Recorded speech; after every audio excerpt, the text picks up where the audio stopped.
This week we have seen the pain and suffering as children are lost on the beaches of Europe. These boys and their mother should never, ever have had to die at the most awful death, and for their father to have seen and suffered what he has seems even crueler. He survived only to tell the tale to the rest of us as some sort of reminder and question why. Why has this allowed to happen? Why is the world not responding to these dreadful atrocities in Syria and looking out for human beings that are caught up in the crisis? I suspect that one of the main reasons why is purely political. It's economic. It's all the things that we wrestle with on a day-to-day basis. But are we that inhumane that we can just simply turn our backs and say it's not our problem, it's theirs?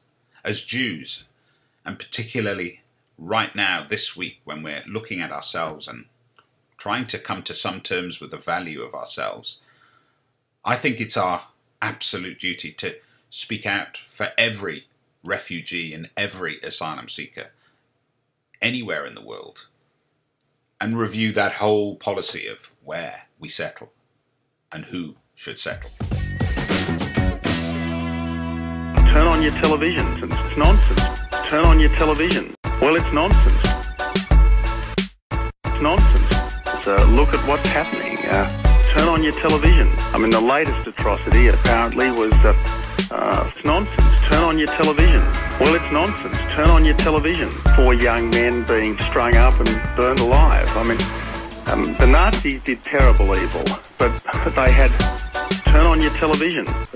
Sufficient sense of shame to try to hide it. These people boast about their evil. This is the extraordinary thing. I mean, they act in the way that medieval barbarians acted, only they broadcast it to the world with an effrontery which is hard to credit, and it just adds a further dimension to this evil. Medieval barbarity. Well, it's nonsense. Turn on your television. Look at what's happening. Turn on your television. I mean, the latest atrocity. Well, it's nonsense. Turn on your television. So, are we being fed a load of bull, and are we making crazy ideas in our mind's eye? Are we listening to our politicians telling us that we have a serious problem if we don't just bomb the hell out of Syria? I think we tried that in Iraq and we learned all too well the consequences of it. So perhaps the first thing we need to do right now is understand how our countries, individual countries, can help. And that doesn't mean by sending cash over. That means by opening our borders, changing our lives to accommodate the needs as we did so many years ago here, both in Australia, America, and certainly on all shores of Europe. Migrants, call them what you will. We call them refugees and asylum seekers, but I also think migrants are entitled to a peaceful life as much as I am. Remember, this is a European capital city. These pictures are shot by a BBC correspondent who's simply walking through a Budapest train station.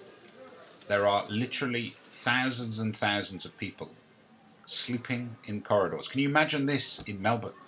It's simply not going to happen in Melbourne because our Prime Minister won't let it happen.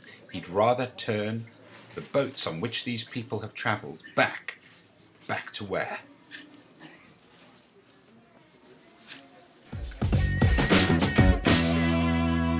I was brought up to believe in racial tolerance, and the reality is religious tolerance comes hand in hand with racial tolerance. Sadly, the cause of all the despair and depravity across the world today seems to be religious convictions. Some feeling that there's only one rule of law that you can follow, others feeling quite the opposite, and that how dare they impose their religious beliefs on them. I think a lot of people have a very firm understanding of history, that so much conflict has been caused by religion, and it'll be interesting for you to hear the words of Lord Sachs. Religion is not the main cause of violence throughout history, but at times it is. And right now is one of those times. And we have to be honest enough as religious believers to say The religious record is not perfect. Christian and Yazidi families fleeing Islamic militants in Iraq. Muslim Rohingya fleeing persecution in Myanmar. And reports of rising anti-Semitism worldwide. Around 1 in 4 countries have, quote, high levels of religious hostilities. Rabbi Sachs has written a brilliant book, Not in God's Name. And of course, the extremists in the Middle East, Allah Akbar is the cry that goes up each time they commit an atrocity, is that very subject, is that very point that he's making. How did we get here, Rabbi Sachs? How did it come about right now? What are the issues, and is there a future for religion in the world? The assumption was that Westernization is the way the world is going to go. And we're seeing that that's simply not the case. Number 2, there was a sort of series of secular revolutions. Whether you look at the Middle East, secular Arab nationalisms, even India, and so on. And we're seeing a religious counter-revolution as those secular revolutions failed to deliver, whether in terms of prosperity or civil rights and so on. So there's a counter-revolution taking place. And third, people thought, I mean, John Lennon sang it in Imagine, that you could do without religion. Now, you know, Simon, as a historian, there's not been an age in human history, including pre-civilizations, when people have not taken religion seriously. So whether you believe or disbelieve in any form of religion, the fact is you cannot ignore the effects that religion has in the world. These refugees and asylum seekers that sweep across Europe could easily sweep across the borders into America and into Australia. And without our involvement in seeing what can be done, what must our countries do to respond to it, and we leave it to the politicians to decide, we will have very much our backs to the crisis as opposed to our arms open to it. I don't see a great deal of leadership here in Australia on this subject. I see a great deal of defence on the matter.